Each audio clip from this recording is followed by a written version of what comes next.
আচ্ছা, শুরুতেই দুটো বইয়ের কথা একটু কল্পনা করা যাক।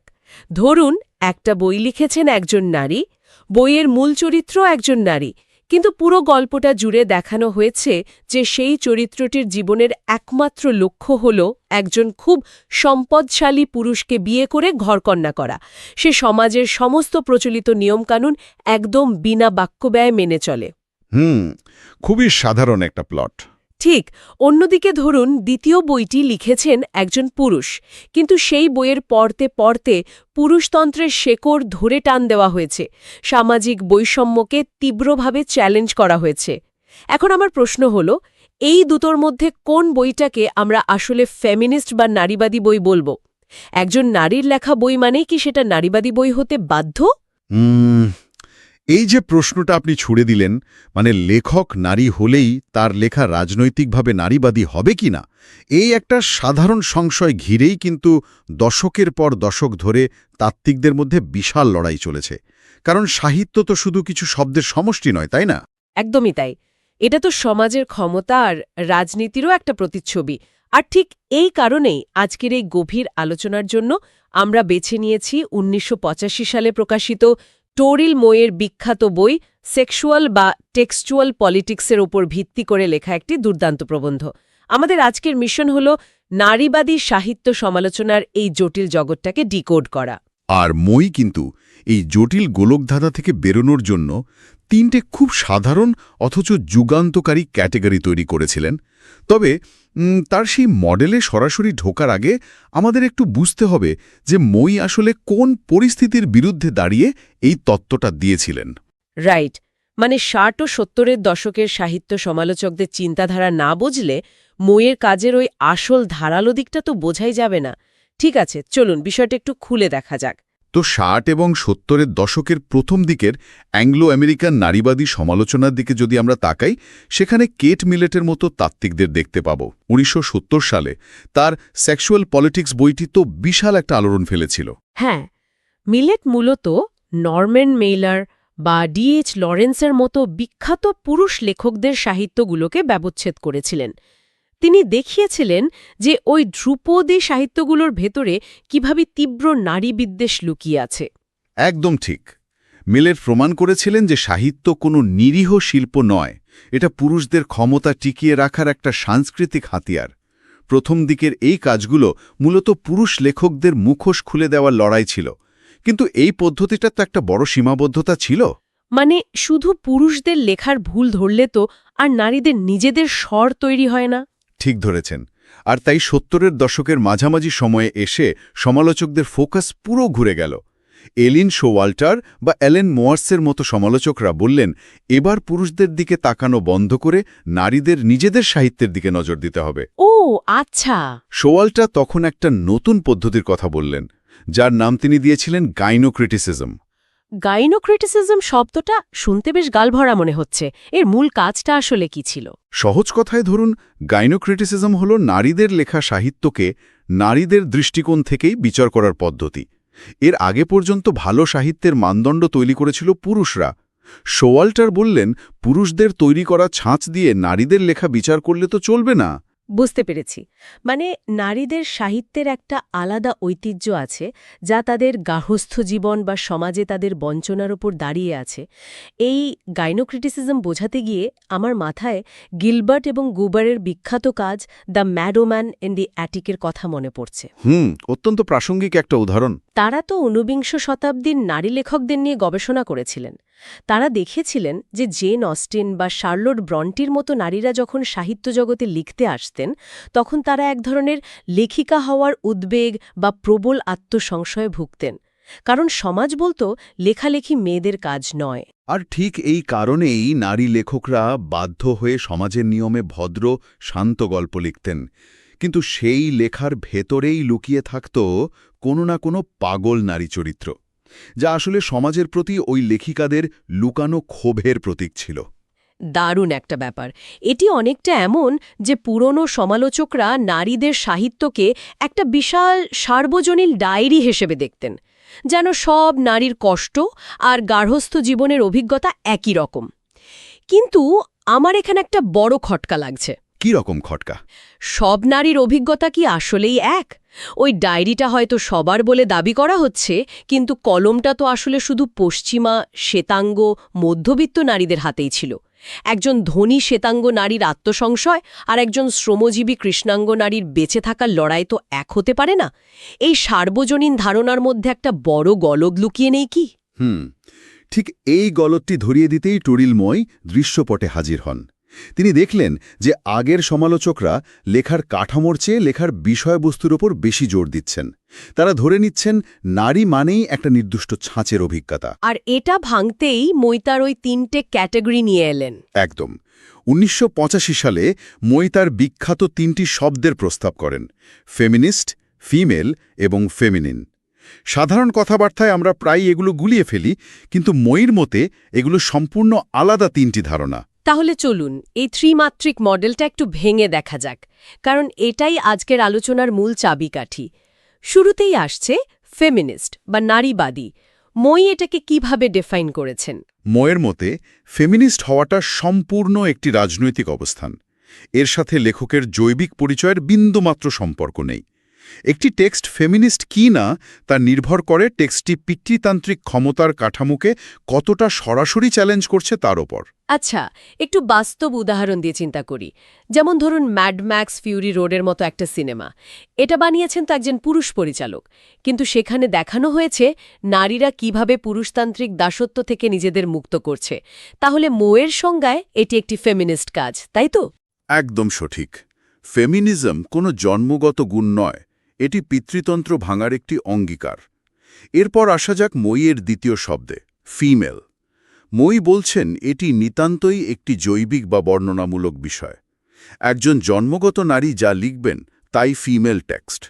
তাহলে একজন নারী যদি এমন কোনো রোম্যান্টিক উপন্যাস লেখেন যেখানে নায়িকা শুধু একজন পুরুষের জন্য অপেক্ষা করে, তাহলে সেটা ফিমেল টেক্সট হবে, কারণ লেখক নারী, কিন্তু সেটা কিছুটাই ফেমিনিস্ট হবে না? ঠিক ধরেছেন। মই এখানে আগের সেই অ্যাংলো আমেরিকান সমালোচকদের দিকে আঙুল তুলেছেন। তিনি সতর্ক করে দেন যে শুধু ফিমেল বা লেখকের নারী হওয়াকেই যদি সবকিছুর কেন্দ্র বানানো হয়, তাহলে আমরা এসেনশিয়ালিজম বা অপরিহার্যতাবাদের ফাঁদে পড়ব। এই এসেনশিয়ালিজমের বিষয়টা সাধারণ শ্রোতাদের জন্য একটু সহজ করে বলবেন?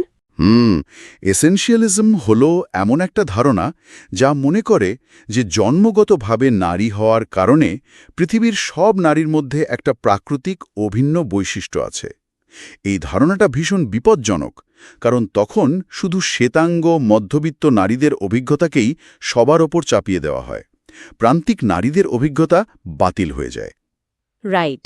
তার মানে ফিমেল ক্যাটাগরিটা দিয়ে লেখার রাজনৈতিক অবস্থান বিচার করা যাবে না। এরপর আসছে সবচেয়ে আকর্ষণীয় শব্দটা, ফেমিনিন বা নারী সুলভ।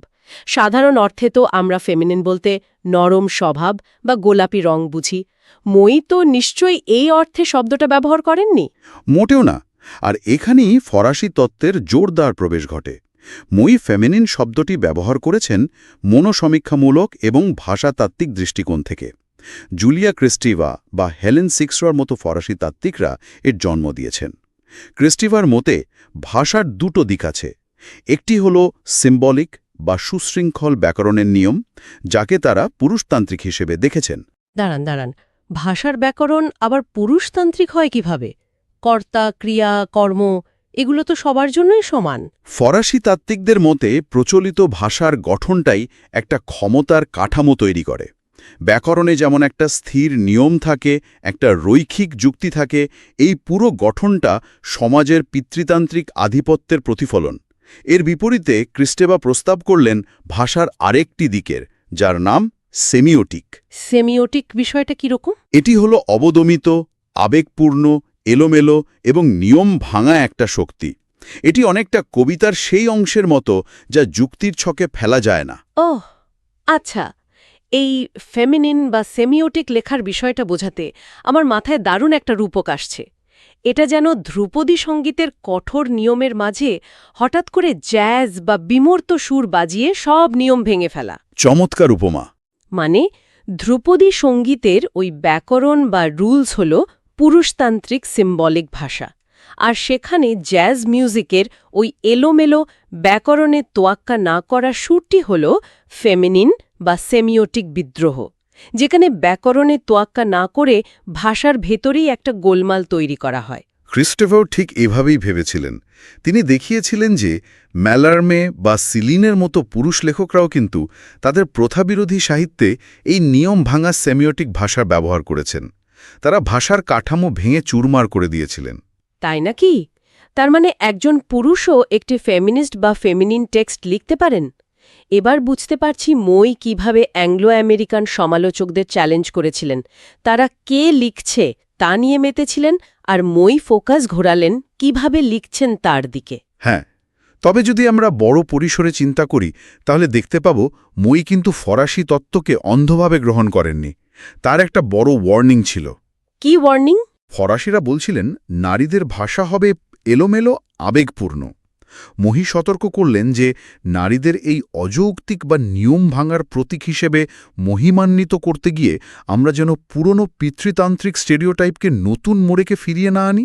কারণ পিতৃতন্ত্র তো যুগ যুগ ধরে এটাই বলে এসছে যে নারীরা শুধু আবেগ দিয়ে ভাবে। বাপরে, এটা তো একটা বিশাল ফাঁদ। কিন্তু আমি এখানে একটু ভিন্ন প্রসঙ্গ টানতে বাধ্য হচ্ছি।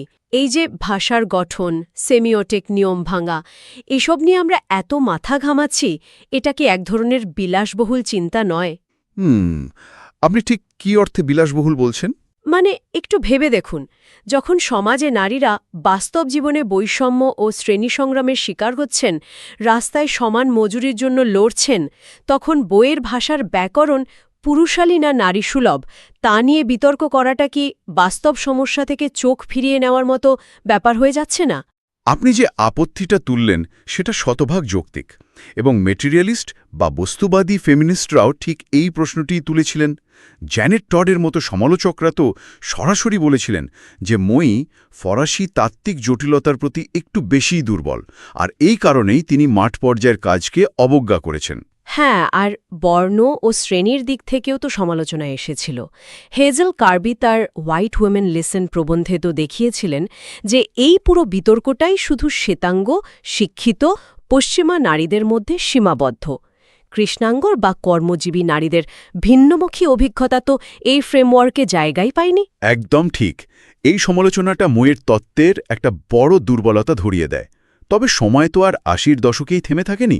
৯০-এর দশকে এসে পুরো নারীবাদী তত্ত্ব তো একটা বিশাল ভূমিকম্পের মুখোমুখি হল। হ্যাঁ, জুডিথ বাটলারের জেন্ডার ট্রাবল বইয়ের কারণে।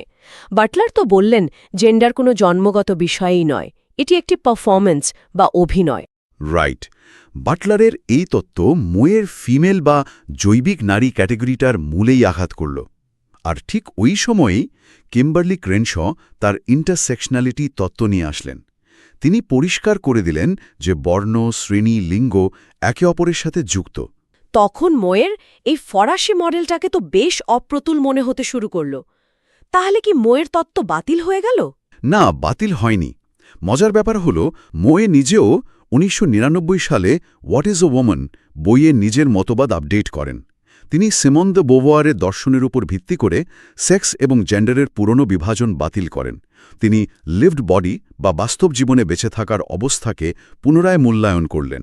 এটা তো একজন বড় তাত্ত্বিকের লক্ষণ যে তিনি নিজের ভুল শুধরে নিচ্ছেন। কিন্তু তাহলে এত বছর পর আজকে এই ফেমিনিস্ট, ফিমেল এবং ফেমিনিন ক্যাটেগরিগুলো কি এখনও আমাদের কোনো কাজে আসছে? অবশ্যই। আজকের দিনেও এই ফ্রেমওয়ার্ক একটি চমৎকার ডায়াগনস্টিক টুল বা রোগ নির্ণয়ের যন্ত্র হিসেবে কাজ করে। ধরুন, আজকের কোনো পপ কালচার বা মিডিয়া বিশ্লেষণ করার সময় এটি আমাদের মনে করিয়ে দেয় যে রাজনৈতিক উদ্দেশ্য অর্থাৎ ফেমিনিস্ট, লেখকের পরিচয় অর্থাৎ ফিমেল এবং লেখার শৈলী অর্থাৎ ফেমিনিন, এই তিনটে সম্পূর্ণ ভিন্ন বিষয়। ঠিক, এগুলোকে গুলিয়ে ফেললেই তাত্ত্বিক জগাখিচুড়ি তৈরি হয়। আজকের এই গভীর বিশ্লেষণ থেকে সবচেয়ে বড় যে আহা মুহূর্তটি পাওয়া যায় তা হল ঠিক এটাই। টরিল মই আমাদের শিখিয়েছেন কিভাবে সরলীকরণের ফাঁদ থেকে বেরিয়ে আসতে হয়। একদম নিখুঁত সারসংক্ষেপ। মইয়ের মডেলটি এখনও আমাদের হাতে একটা কম্পাসের মতো কাজ করে, যা বিভ্রান্তি এড়াতে সাহায্য করে। আজকের আলোচনা শেষে আমি শ্রোতাদের জন্য একটি সম্পূর্ণ নতুন এবং অদ্ভুত চিন্তার খোরাক রেখে যাচ্ছি।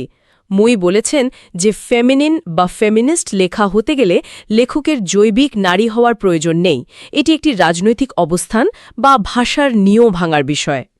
তাহলে আজকের যুগে যখন আর্টিফিশিয়াল ইন্টেলিজেন্স বা এআই সাহিত্য রচনা করতে পারছে, ধরুন একটি এআই যদি পিতৃতন্ত্রের নিয়ম ভেঙে একদম ক্রিস্টেভার সিমিওটিক স্টাইলে নারীদের অধিকার নিয়ে একটি উপন্যাস লেখে, তাহলে মোয়ের মডেলে সেটিকে আমরা কি বলবো? মানুষের কোনো বাস্তব অভিজ্ঞতা বা শরীর না থাকা সত্ত্বেও কি একটি যন্ত্র ফেমিনিস্ট বা ফেমিনিন সাহিত্য সৃষ্টি করতে পারে? এই বিষয়টি নিয়ে একটু ভেবে দেখবেন। আজকের মতো গভীর আলোচনা এখানেই শেষ করছি।